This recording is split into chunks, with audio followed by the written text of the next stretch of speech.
গোপালগঞ্জে এনসিপির কর্মসূচিতে নিষিদ্ধ ঘোষিত সংগঠন ছাত্রলীগ ও নিবন্ধিত স্থগিত হওয়া দল আওয়ামী লীগের হামলা ও পরে আইনশৃঙ্খলা বাহিনীর সাথে ধাওয়া পাল্টা ধাওয়া। এসব ঘটনায় সামাজিক যোগাযোগ মাধ্যম ফেসবুকে গুজবের ছড়াছড়ি।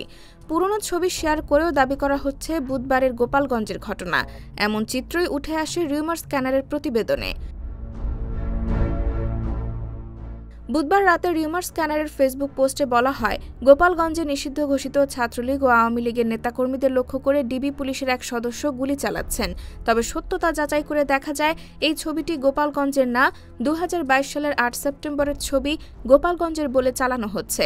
এছাড়া রাতের আঁধারে গোপালগঞ্জে গণহত্যার কথা উল্লেখ করে যেই ভিডিও ভাইরাল হয়েছে, সেটাও গেল 22 ফেব্রুয়ারির মোহাম্মদপুরে যৌথ বাহিনীর অভিযানের।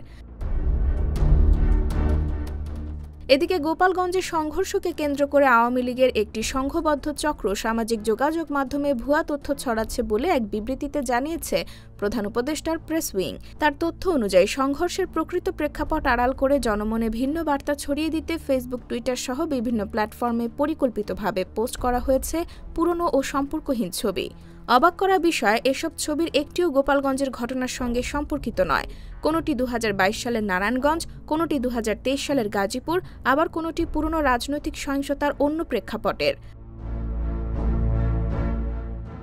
অথচ এসব ছবি ব্যবহার করে দাবি করা হয়েছে বিরোধী দলের সশস্ত্র তাণ্ডব, পুলিশের গাড়িতে আগুন, ডিবি পুলিশের গুলি চালানো, এমনকি শিশুদের রাজনৈতিক সহিংসতা ব্যবহার পর্যন্ত। পোস্টে জড়িতদের মধ্যে আছেন আওয়ামী লীগের সাবেক ছাত্রনেতা এস.এম. জাকির হোসেন ও সাবেক উপ প্রেস সচিব আশরাফুল আলম খোকনের মতো পরিচিত মুখ। অথচ রিভার্স ইমেজ সার্চে প্রমাণিত হয়েছে ছবিগুলোর কোনোটি সাম্প্রতিক নয় এবং অনেকগুলোই ঘটনার সঙ্গে একেবারেই অসংলগ্ন। বাস্তবতাকে চাপা দিয়ে যেভাবে একটি মিথ্যা বাস্তবতা তৈরি করা হয়েছে, তা শুধু জনমনে বিভ্রান্তি ছড়ায়নি, বরং রাতভর গোপালগঞ্জের সাধারণ মানুষ থেকেছে আতঙ্কে, সংশয়ে, আর প্রতিটি শেয়ার নতুন গুজবের জালে বন্দী। প্রযুক্তি যখন মানুষের হাতের মুঠোয়, তখন সত্যের মুখ দেখানো যত সহজ, তাকে আড়াল করাও ততটাই ভয়ঙ্কর।